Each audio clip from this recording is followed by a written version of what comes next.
Hello, welcome to Regents Park, London. Welcome back to the channel and welcome to another video. On today's video, we are heading back north. We are travelling from King's Cross to Doncaster. We're on board Hull trains. We're first class all the way. Now, I am interested to find out what Hull trains offer for breakfast on their first class menu.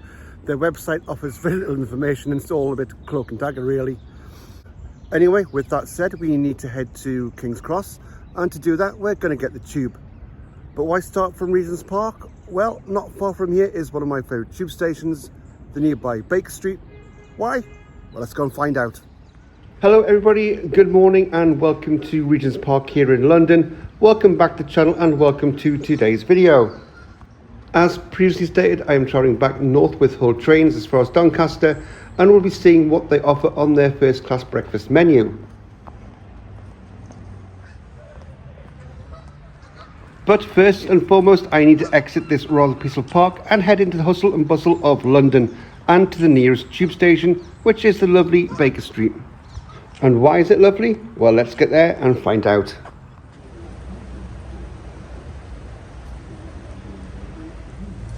Just opposite Regents Park is Baker Street, located in the Marylebone district of the city of Westminster, London. It's named after William Baker, the builder who laid out the street in the 18th century.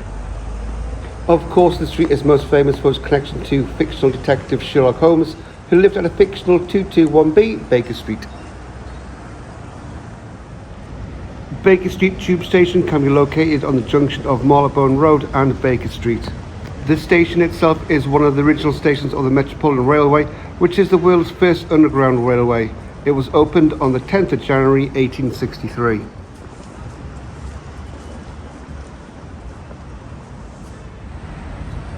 The great detective himself, Sherlock Holmes. The station has 3 entry-exit points, 2 on Marylebone Road and 1 on Baker Street. There is also access to 5 different lines, which are the Bakerloo line, the Jubilee line, the Circle line, the Hammersmith and City line and the Metropolitan line.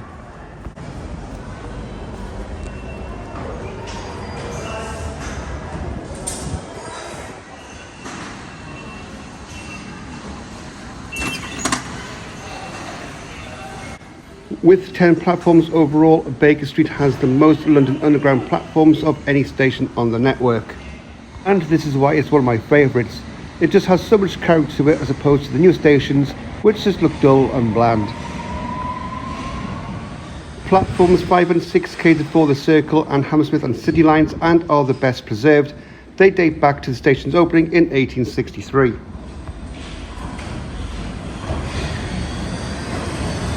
Right, let's get to King's Cross and catch our train north.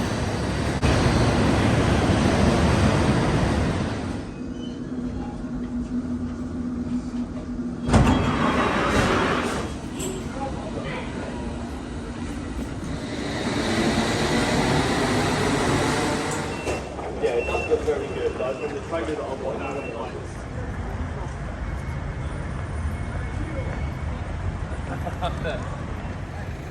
Good morning and welcome to London King's Cross. Now, before we go inside and take a little look about, there's a little spot I want to show you that's perfect if you arrive here early, a bit of time to kill. It's only a 5-10 minute walk down Pancras Road. Let's go and have a little look. It's called Regents Canal and it's a perfect place, when permitted of course, to grab a bite or a cup of coffee to waste a bit of time before your train departs. Construction began on the canal in 1812. It was first used in 1816 and the 8.6 mile route was completed in 1820. The canal provides a link from the Paddington arm of the Grand Union Canal to the Limehouse Basin and River Thames in East London. It is also a great spot to watch trains coming in and out of nearby St Pancras. Right, on to King's Cross. Now, I have done a few departures from here before, so I'll just quickly go through the station's amenities and a brief history. I don't want to bore you too much if I haven't already. The station was opened in 1852 by the Great Northern Railway to accommodate the East Coast Main Line. It quickly grew to cater for suburban lines and it was expanded numerous times in the 19th century. King's Cross is also the southern terminus of the East Coast Main Line. On entering the bright and modern concourse, you'll find all the usual suspects, including a large departure board, a manned and staffed ticket office, LNER self-service ticket machines, Great Northern ticket machines. There are also a wide range of shops and eateries that can be located on both the lower floor and the mezzanine level. Also on the mezzanine level and across this bridge you'll find access to LNER's first class lounge. On the main concourse is a statue of Sir Nigel Gresley, Chief Mechanical Engineer for London and North Eastern Railway and designer of both the Mallard and Flying Scotsman. If you are a fan of Wizard Harry Potter, you can get a picture taken by Platform 9 3/4, although it should be noted it was actually filmed at York Station. The real Platform 9 3/4 can be found at the National Railway Museum in York.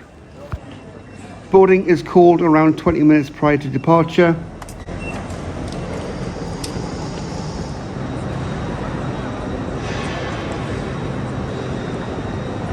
Trains depart from underneath the fabulous curved roof, which is part of the station's original building dating back to the 1850s.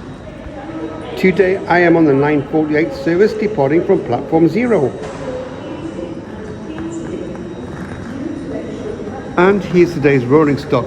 A Class 802 Paragon, a bi-mode multiple unit high-speed passenger train built by Japanese manufacturer Hitachi. These units were constructed between 2017 and 2020 and have been in service since 2018. They have a top speed of 125 miles per hour or 200 kilometers per hour. This unit is made up of 5 coaches, 3.5 of which are standard, with the other 1.5 being first class. Without further ado, let's hop on board. First class is laid out in a 2+1 configuration with every seat having a table. On booking I was given an aisle seat on a table of 4, but as this one is unreserved, I'll just sit here. Before we depart, we'll take a quick look at today's route.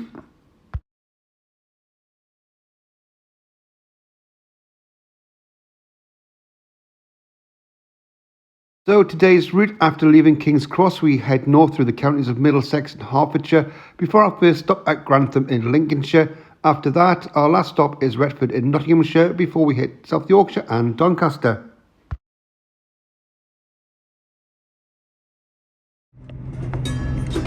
Departure from King's Cross was bang on time at 9:48.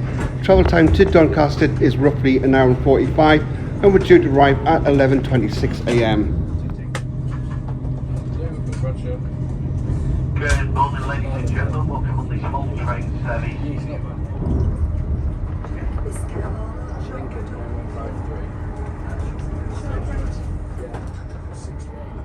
Not long after departure, you'll pass the Emirates Stadium, which is home to Premier League outfit Arsenal.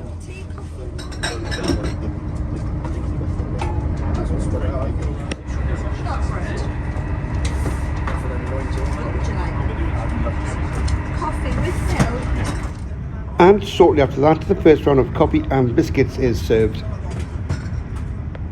After coffee, a breakfast order was taken. No menus given out, just an option of either a bacon or sausage panini and a veggie alternative. As we cross Diggswell Viaduct, it's a good time to take a look around the seat.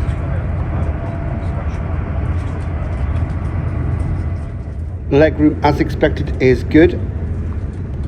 There is a large and adjustable table. To the left hand side you will find the controls to the seat's very good recline. To the right and underneath the adjustable armrest you'll find power, which comes in the form of one USB port and one 3-pinned UK plug socket. There's a little coat hook on the seat in front. Up top there's another coat hook, a full window blind, and your seat reservation number. Lastly, the seats. I find them on all Class 800s, whether it's LNER, Hull Trains or Great Western, just uncomfortable and poorly shaped. That said, the leather headrest did offer some additional comfort.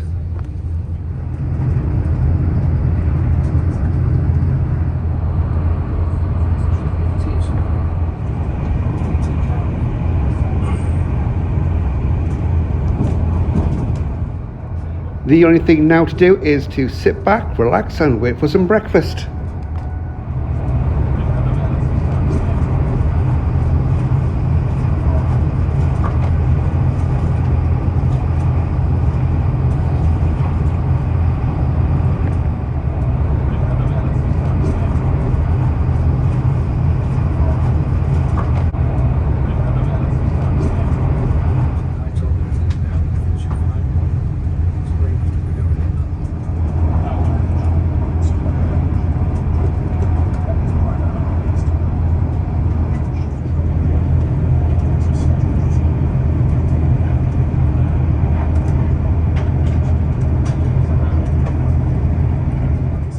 And here we are, breakfast served.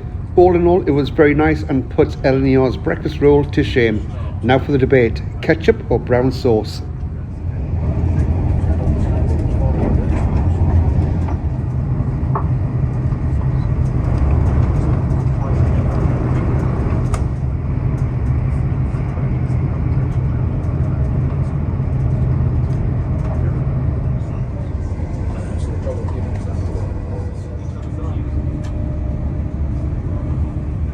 The train is Wi-Fi enabled. I had no problems connecting.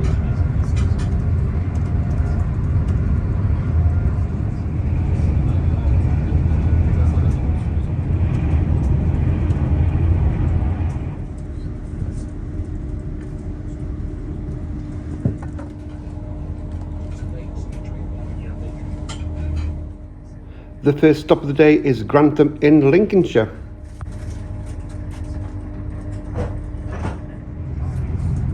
After Grantham, our second round of drinks is served. Okay, time to stretch the legs. Space for wheelchair use can be found in first class, which is where the accessible toilet can be found. Standard toilets can be located throughout the train in standard class. Please lock the door. Apart from the paper towels to the right, everything was clean, well stocked, and everything worked as intended.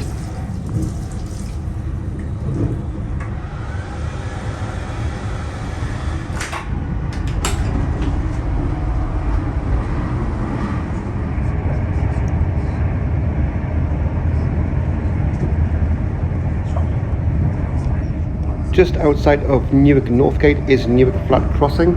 This is the last remaining flat crossing on Network Rail's network in the UK, where two standard gauge lines intersect.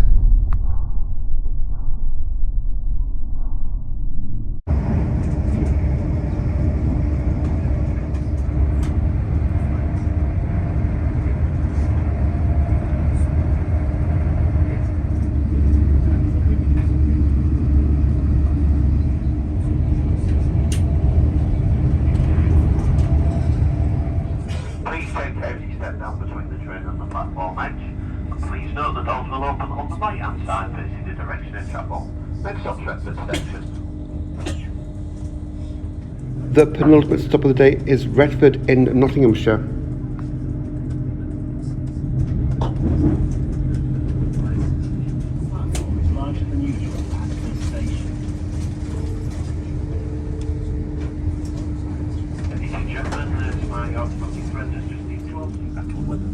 As we are now approaching our final destination of Doncaster, I'll take a moment to sum up this trip. But remember, these are just my own opinions. Firstly, the complimentary catering, which I can't really fault. There was plenty on offer, including fresh coffee, biscuits, and a decent breakfast panini. But beware, if you are travelling in standard class, there is no catering offered at all. There is no trolley service, nor there is a cafe bar, which I feel let Hull Trains and their customer service down. So what did this cost? £29.35, which for a journey of around an hour and 45 is on the expensive side of average. This was booked 2 weeks in advance with a railcard discount. Would I recommend Hull Trains? Simply put, no, especially if you're travelling in standard class. LNER also cover this route, and I find that they offer a far better first class experience overall. With all that said, we arrive at Doncaster bang on time.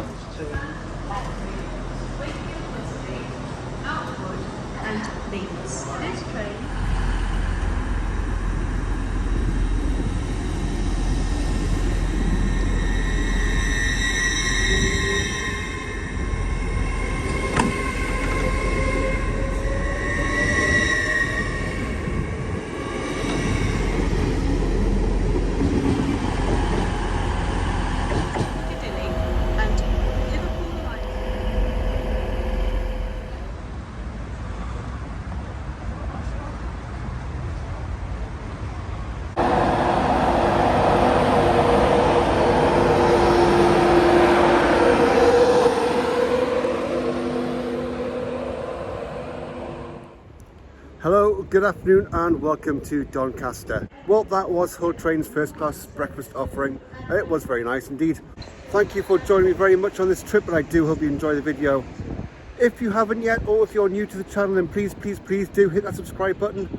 But until our paths cross again, until next time, do take care, stay safe, thanks for watching, and I'll see you later.